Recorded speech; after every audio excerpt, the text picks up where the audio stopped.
Welcome to the program. Once again, we've got an exciting show for you. Not a major, big, giant announcement like we did last week, but still, hopefully you will find the show somewhat informative. If you missed last week's show, Christina Lamb of our office was kind enough to join me. She has been a cohort and coworker of mine for over 20 years. We've been here at Nelson Financial Planning together, and I thought it only appropriate that she join on last week's show for our major announcement that we did last week on the program. If you missed it, well, we're holding it up for the cameras for our YouTube channel. Here's the major announcement. Our new book. Next year, we celebrate our 40th anniversary as an institution here in Central Florida, and we thought it about time to put some thoughts together in writing so that we could offer it to you, an opportunity to really have in one place or in one reference document, if you will, the opportunity to be thinking about some of the tools, some of the strategies that you need to have, maybe to learn for the first time, or maybe to just reapply so that you can attain, achieve, and sustain financial success. That is, of course, in our book. We are offering hard copies of the book, Next Gen Dollars and Cents, free to our listening audience between now and the end of the year. If you go to Amazon or if you go to Barnes & Noble, you will already see it there.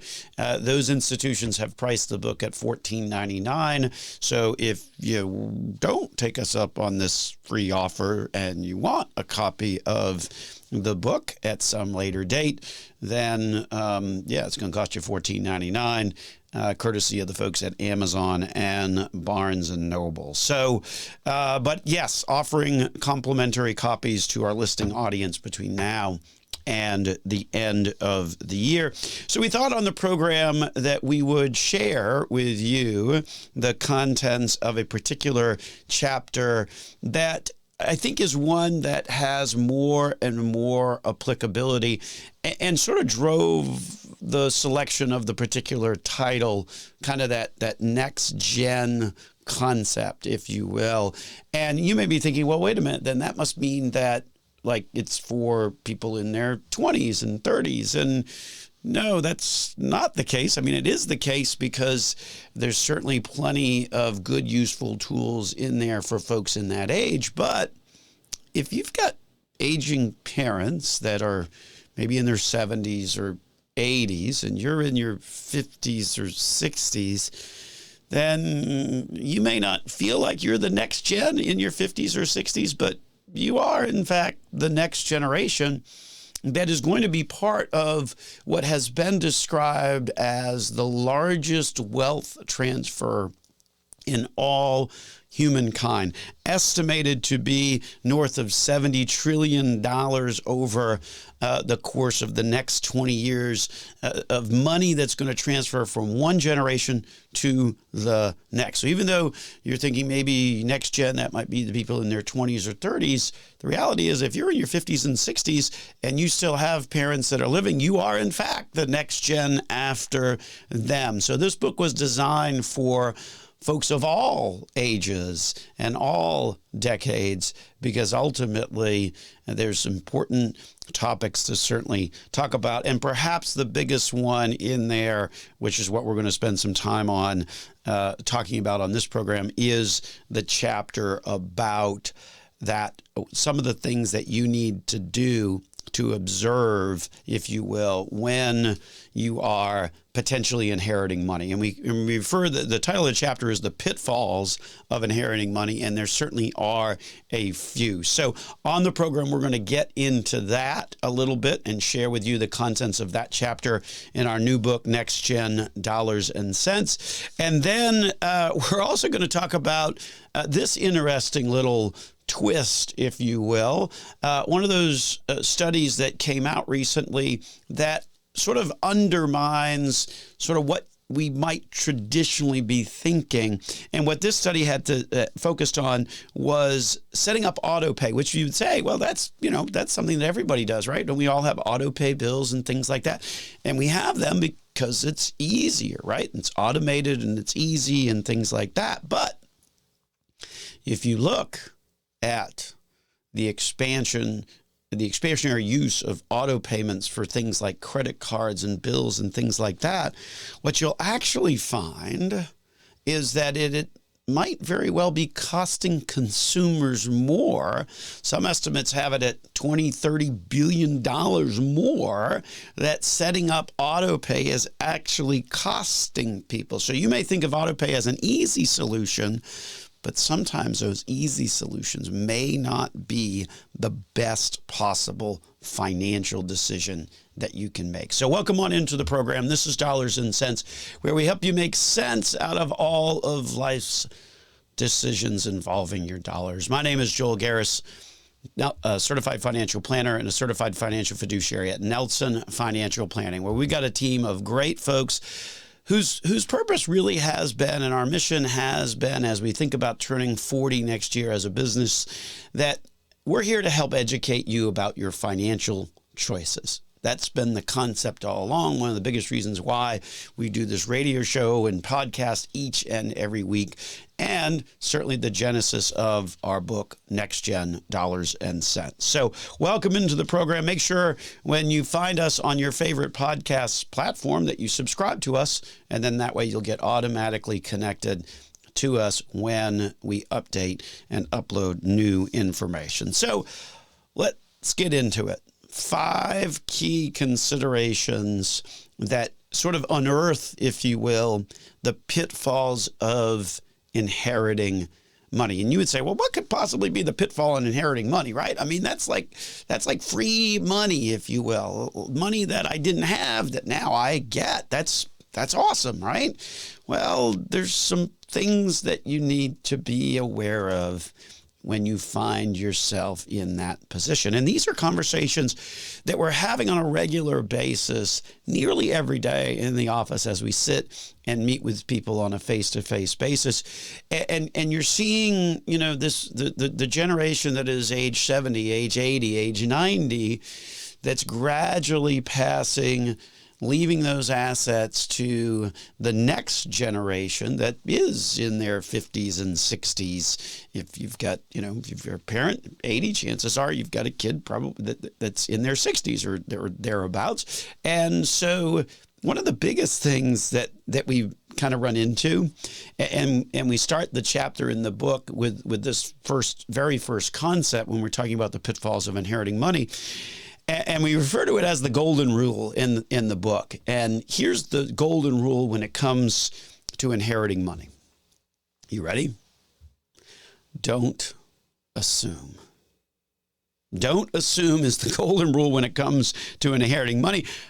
Why do we say that? Well, if you look at surveys over an extended period of time, over 80% of people who inherit money wind up inheriting significantly less than they expected. We'll have more on that, but first, we need to take a break for these messages. So this is Dollars and Cents with Joel Garris of Nelson Financial Planning. Stay with us through the break as we continue the conversation about the pitfalls of inheriting money. So not only are 80% of the people who inherit money disappointed because they receive significantly less than they expected, the average inheritance in America today, that amount may surprise you. It's not nearly as much as everybody thinks it is. The average inheritance in America today is $46,200. That's why in the chapter in the book that we wrote, Next Gen Dollars and Cents, available free, if you call the office at 407-629-6477 or visit our website at Nelson Financial Planning. That free offer for a limited time only between now and the end of the year. Otherwise, you'll have to deal with Amazon, Barnes & Noble, and they're charging $14.99 on that book. But the chapter, the number one thing that we start out with in the chapter on the pitfalls of inheriting money is what we refer to as the golden rule. And the golden rule is don't assume. Because 80% of folks are going to be disappointed when they inherit significantly less than what they expected. And when you consider that the average inheritance is only $46,200, then that's not exactly a game-changing amount of money.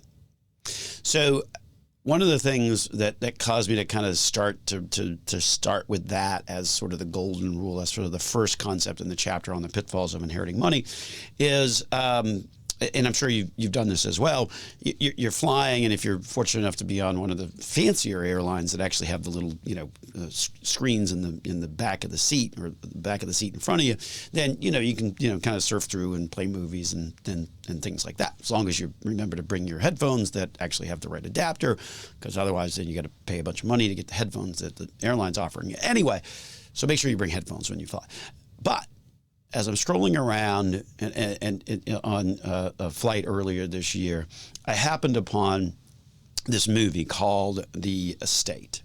And it's a movie that stars, I think it's a movie from 2022, so it's a relatively recent movie. And the thing that caught my eye was under the new release section, right? So those are the kind of, I don't know about you, but those are kind of that's the first area I go to when I'm looking at, okay, well, what do I want to kind of watch on this long and boring flight that I'm trapped on for the next 4 hours in the back of a cattle car. And so I happened upon the movie, The Estate. And it's kind of a funny movie. It's kind of a little bit of a spin on tongue-in-cheek, a little bit of a life story. As you might well imagine, given the title, The Estate, there's a bunch of relatives that are all bending over backwards to impress their aunt, which is played by Kathleen Turner, to try and get her to have her write them in her will, because they're under this impression that she's got a bunch of money, and and they all want to be a part of it. Well, the movie continues on. It's a typical hour and a half, 2 hour movie, but at the end, at the conclusion, the sort of the climax of the movie, aunt has passed, and they read the will, and it starts off great with $18 million estate, but then the lawyer continues and says, except that there is a $17.9 million IRS tax lien. So there goes the money. And so it certainly does help to paint the picture. And probably that movie was instructive on why I decided to start with, on the pitfalls of inheriting money, the golden rule, which is don't assume. The next rule that we have in that chapter in the book Next Gen Dollars and Cents is the concept that it's okay to take your breath. Okay, we describe that as the pause button is your friend. Okay, and whether that's if you're watching a movie, see, I'll continue my movie analogy here, and you didn't quite hear what was going on, what was said in the dialogue, although nowadays if you run the closed captioning, then you never miss that. But if you have to pause the movie and then rewind, and okay, wait a minute, what just happened there? The same thing is true when it comes to inheriting money, right? Because the pause button clearly is your friend. Anytime there's a significant sum of money, and we hear the stories all the time, whether it be lottery winners, professional athletes, we all know that far and away the vast majority of folks that get a large chunk of money bestowed upon them in a very, very short period of time, more often than not, it's gone within a very, very short period of time. See any lottery winner or professional athlete or those kinds of folks where you get big chunks of money in a very short period of time. Look, the process of settling an estate is usually a 12 to 18, sometimes nowadays it can be 24-month process. It's important to take stock, catch your breath, and remember that it's okay to pause and think through this and develop a strategy when it comes to inheriting money. So the pause button is your friend. The third concept that we introduce in this chapter in the book, Next Gen Dollars and Cents, is to spend some time sort of figuring out what it is that you got. And some of that is just investigating, okay, so what is this, right? If it's a stock, if it's ExxonMobil, we all know what that is, right? But maybe it's a real estate investment trust, or maybe it's a limited partnership, or maybe it's shares in a company that you've never heard of. It's important to spend some time to figure out what it is that you got in order to make a good decision as to what to do with it. Some assets like stocks or mutual funds or bonds or whatever the case may be are really liquid, right? So if you wanted to convert them to cash, the cash to do something else with that, maybe that's, you need the cash to pay off a debt or whatever the case may be. In those types of assets that are fully liquid, then it's easy to convert and there's no real big time frame that you have to kind of wait and kind of let things mature or anything like that. But on the flip side, there are plenty of assets that are somewhat more illiquid or less liquid, meaning that they can't be immediately flipped over to cold, hard cash. You may have to wait. You may have to wait for the opportunity to convert them or to sell them. So it's important to take the time to sort of figure out what you have and to really kind of look at it, not beyond, okay, what is this, okay, but also how readily can I get access to this if I had to. And the reality is that some things may require you to act immediately, right? If it's a piece of property or if it's a business, you may have to do some maintenance, or you may have to do some things inside the business to make sure that it continues on an ongoing matter. So figure out what you've got. The next concept that we talk about in the chapter on the pitfalls of inheriting money in our book, Next Gen Dollars and Cents, is the concept of taxes. And we say it 3 times, taxes, taxes, taxes, to really get your attention. Now, when we talk about taxes and inheriting money, it's 2 different concepts. You have estate taxes and you have income taxes. Estate taxes really only apply if like that person had over $13 million. So if you've got that problem, then I guess I would say congratulations, because that means you just inherited a whole lot of money. The reality is that most people don't really encounter that. A vast majority don't. So don't worry about necessarily the estate taxes, although there are some states, not Florida, where that estate tax level where you have to pay taxes is much, much lower. So watch out for that if we're talking about a different state. But the flip side is income taxes, right? So for income taxes, whether you owe on when you inherit money, it really kind of depends. If it's a stock or a mutual fund or a piece of real estate, usually there's this concept called step up in basis that jumps the value of that from a tax perspective up to the value at death. So no tax implications when that happens. But there's other accounts like annuities or retirement accounts that may very well trigger ordinary income tax consequences. And those are the ones that you really kind of have to sort of dig into a little bit when it comes to trying to decide what the income tax implications are on what you inherited. So we're going to talk a little bit more about that and then finish it up with sort of the 5th concept that we introduce in our book, Next Gen Dollars and Cents, in terms of the pitfalls of inheriting money. Coming up after these messages on Dollars and Cents. Talking about the pitfalls of inheriting money. There's 5 pitfalls or 5 concepts that we introduce that we're talking about on the program today. If you want to learn more about these concepts, well, then that's easy. Just ask for a complimentary copy of our new book, Next Gen Dollars and Cents. A hard copy can be yours simply by going to our website, nelsonfinancialplanning.com, or calling the office 407-629-6477.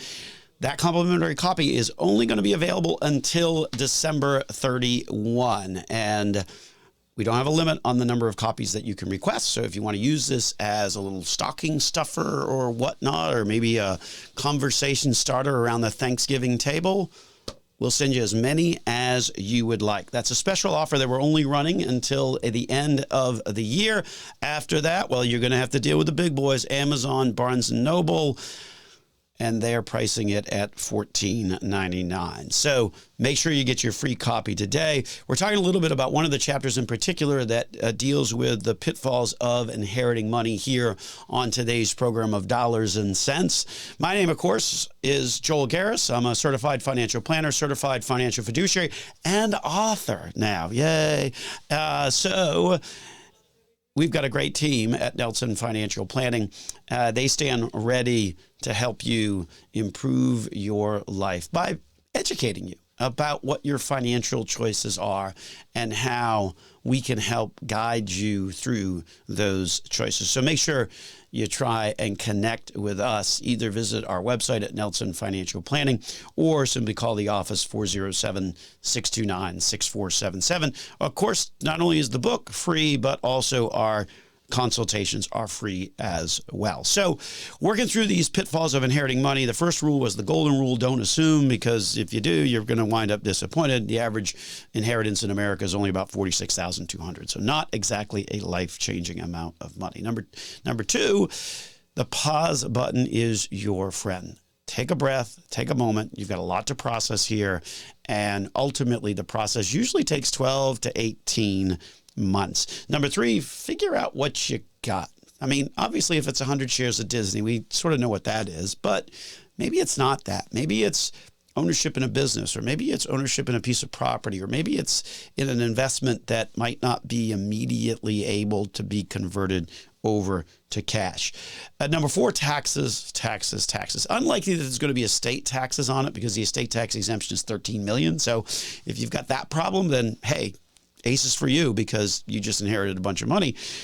Income taxes, though, is one that we might very well encounter on any inheritance, not necessarily on checking accounts or life insurance or stocks or mutual funds or things like that, because you get the step up in basis concept equal to the value at the time that that person passed. So that sort of evaporates what would be typically the gain that you would have to report and pay on your taxes. But the thing that you have to worry about is if it's maybe an annuity or if it's a retirement account, then particularly with an annuity, the profit on that is ordinary income. It's taxable as ordinary income no matter what. Same thing on a retirement account. And that's really the biggest issue. We're not going to get too deep into what it means to inherit an IRA these days, because we certainly have spent many shows before here on Dollars and Cents talking about that concept. But to boil it all down, you don't get to stretch out that IRA distribution over the course of the rest of your lifetime like you used to be able to do prior to 2020. Now you got to take it out within a 10-year period of time. Now, obviously, that changes the tax perspective on that money. And then lastly, the fifth sort of rule or concept that we introduce about these pitfalls of inheriting money is it's important to reflect on your own financial picture. And in the book, Next Gen Dollars and Cents, we talk a lot, you sort of ask a lot of questions, or give you a lot of questions to ask yourself, when it comes to inheriting money. Things like, what does your own financial picture look like? Like, were you on track? Were you off track? What's your investment allocation? Is this money that you need to take care of a debt? Is this money that you can take and put away and ignore? Is there some charitable giving behind this that you may want to do to recognize the person who passed that left this money to you? So those are all kinds of questions to be asking yourself and relating it back to your financial picture when you inherit money. So those are the concepts throughout that just one chapter in the book. As we've said, if you're interested in reading it in much greater detail, hard copy available for you free of charge until December 31. Just visit our website, Nelson Financial Planning. So let's get into this next topic here on Dollars and Cents. You like auto pay for your bills, right? Like I do. Okay, probably you do as well. Sometimes I've set up auto pay just out of frustration because it seems like it's utility companies for some reason where they don't really give you a lot of time between when you get the bill and when it's like due, right? So the shorter that window, and they do that intentionally, right? To kind of trip you up so they can charge you a late fee and interest and all that other stuff. And so the natural tendency is to say, okay, I'm just going to put that on auto pay. And sort of the same thing with credit cards as well, is you put all of that on auto pay because, I mean, it's easy, it's convenient. It's certainly the world that we live in where you're able to kind of set it and forget it, and it just happens automatically. And you think about the concept of writing checks, and nobody writes checks anymore. This became readily evident around the dinner table this past week on Tuesday. When we were sitting there. And my oldest, as you know, actually this weekend, he's with his mother. They are in the process of making the move to Indiana, where he has a job with Purdue University in their athletic departments, working for a company called Aspire Group. Anyway, so, hey, good for me, right? One off the payroll, so to speak. So that's good. Only 2 more to go. And so, but he's making this transition. And so with this transition, he went to Auburn University. And so he had a bank that was kind of more of a regional bank. And I'm like, look, that bank not going to exist up in Indiana. So you may want to get a more national bank. So he was in the process this past week is sort of shifting over the bank accounts. So I'm asking him, do dinner on Tuesday. Oh, how did that go? And I said, and then he said, fine. And I said, well, is it a checking account? Are you going to get a checkbook? Where are the checks going to get mailed? Right? But you're moving to Indiana in a few days. So where are the checks getting mailed? And he's like, checks? What are you talking about? I didn't get checks. Right? So who writes a check anymore, right? We all do auto pay. But the problem is that when you think about the convenience of auto pay and how everybody likes it, the reality is that there's a cost to that. And this is the part that people might not really understand when they talk about auto pay, because the total amount of fees and interest paid by credit card holders totals about $240 billion every year. Let me say that number again. $240 billion is the fees and interests that credit card holders pay.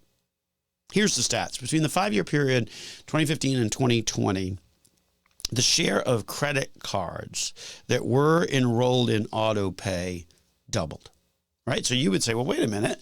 If everybody's setting up their credit card to get auto paid, then they would be paying them every month and getting them all paid off. And then the total amount of fees and costs should be going down. But yet what happened is over that 5-year period where we saw the share of credit card accounts enrolled in auto pay doubling, we also saw that total fee and interest costs increasing by 19% over that same period of time. So why is that happening, right? Auto pay is supposed to save us money, but yet the fees and costs are going up. Well, here's the thing. Consumers wind up underpaying when on auto pay.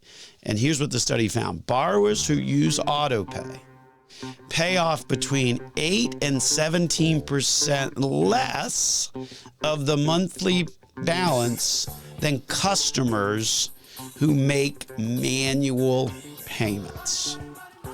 Hold that concept. We're going to talk a little bit more about that. Repeat it again so we understand what the issue is. But you got to stay with us through the break. So stay tuned here on Dollars and Cents with Joel Garris of Nelson Financial Planning. Let me repeat that stat again that we said just before we went to break.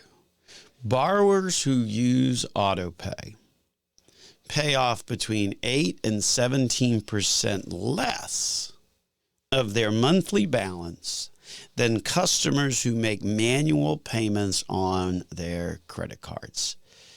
In the 5-year period from 2015 to 2020, the number of credit cards that were set up to be paid based upon auto pay doubled. Yet, during that same time, right? So you set up auto pay, it's easy, it's convenient to make sure the bills get paid. So shouldn't the fees and costs that people are incurring be going down? The reality is during that 5-year period where the number of auto pays on credit cards doubled, the cost went up nearly 20% in terms of the total fees and interest charges that people incur. Why? Well, here's the problem. We set auto pay, we set it, we forget it. But the reality is that if we set up auto pay to pay in full each and every month, then that's a much harder financial task to accomplish, particularly if you're not sitting down and doing it on a manual basis. Because when you do it on a manual basis, you can actually see, okay, here's my balance, here's how much I owe. This way, I'm making sure that I am covering that payment. But if it's on auto pay, you really don't go through that sort of process of back checking that the money's there to cover that auto payment. So what happens is that if you pick the pay in full, you are far more likely to change your auto pay setting within the first 10 months away from pay in full. So then what happens? You change the auto setting for pay in full over to the minimum, right? Well, okay, if you're just paying the minimum, then we got a problem, because now the remaining balance is accruing interest. It's rolling over to the next month, and that's simply not a good financial choice. So just that process of taking the time to do something on a manual basis makes us think, makes us reflect on how much we're paying, may even make us reflect on, hey, maybe I need to change my behavior a little bit looking at some of these expenses on my credit card statement, and actually take a look at some of those important items to put ourselves in the best possible financial shape. If you take the time to think about it, if you take the time to look at something, far more likely to be able to change behavior and manage your cash flow better. Yes, auto pay, super easy, super convenient. We all do it. But understand that there may be a hidden cost in there, particularly based on how you set up those auto payments, or how much of that is covered with that auto payments. Far too often people try and say, hey, I'm going to do the full amount each and every month. Within a few months, they realize, oop, wait a minute, I can't do it. I'm going to switch to minimum. And then they don't ever go back and fix that. And if you set your auto pay at just pay the minimum, particularly on credit cards, then yeah, that's how the credit card makes its money, right? Because then you're only paying part of the balance, and the rest of the balance starts to accrue fees, interest, and things like that. So I understand sometimes the easy path, right? Convenient, we like it, but the easy path can certainly sometimes cost us money. So be aware when you're setting up those auto payments on things like credit cards that could certainly be the case for you. So make sure you're taking the time to take a second look at that and not incur some of the big costs and fees. I thought the findings of this study were kind of pretty interesting, right? Because you would think auto pay, hey, that's a great way to reduce costs and fees and things like that. But as the number of auto pay has gone up, interestingly, the fees and costs have also gone up, because far too many people select the default option, which is, hey, I'm just going to pay the minimum. So beware of that as well. That's one of the topics, speaking of credit and credit scores and how you manage debt. Certainly those topics are discussed at length in our book, Next Gen Dollars and Cents. So if you haven't asked for your free copy yet, you really should, because it's got great tools in there and great strategies that you can utilize no matter how old you are to help organize, to help achieve financial success over time. What the book also has is it's got a bunch of QR codes, because life's not complete without QR codes these days, right? I mean, come on. So it's got a bunch of QR codes that actually track to some tools that you can use in the book, one of which is a budget. And So we encourage people to download that based upon the QR code in the book and use it, because then once you have an understanding of your budget and can follow it and can track it, then maybe you can get away from having to pay some of those fees and costs and interest that you would see on your credit card statement. So anyway, the book available until December 31, yours for the asking. We will mail out a hard copy of the book. I think we went through 1,000 copies. This was just published like 2 weeks ago. We've already gone through 1,000 copies already of the book, reordered another 1,000 copies. So if you would like a complimentary copy, know that the clock is ticking, if you will, on that. After December 31, you have to go to Amazon, Barnes & Noble. $14.99 is what those folks charge, but we'll send it to you hard copy absolutely free. So make sure you ask for that. To recap kind of the pitfalls of inheriting money. And again, this is something that we see every day, and we're going to continue to see every day, because we are on the cusp of the largest wealth transfer in all of humankind. Estimated that $70 trillion is going to pass from one generation to the next generation over the course of the next 20 years. So if you're in your 50s and 60s and thinking, hey, the next generation, Joe must be talking about the folks that are in their 20s or 30s. Yeah, no, I'm talking about you, because you're the next generation that's going to inherit this money. If you've got parents that are in their 70s, 80s, 90s, this book is not just for folks that are in their 20s and 30s, but it's for folks of really all ages. And remember the golden rule when it comes to inheriting money. Don't assume, because the amount may be very different than what you ultimately get. Take the time to not just learn and figure out what you got when it comes to inheriting money, but also to sort of hit the pause button. The rewind button, the pause button is certainly your friend in these cases, because it gives you the opportunity to reflect and to think and to address issues that may come up when it comes to inheriting money. It's such a complicated process. If you've ever been involved in it, you know it's just a sea of paperwork and a sea of requirements that ultimately vary from institution to institution. Don't forget about taxes when you're inheriting money. Not really estate taxes, but there could be certainly some income taxes, particularly if there's a retirement account involved. And then take the time to assess your personal financial picture. And how does this inheritance really come into play or change what your financial picture is all about? So some key concepts to remember on the pitfalls of inheriting money.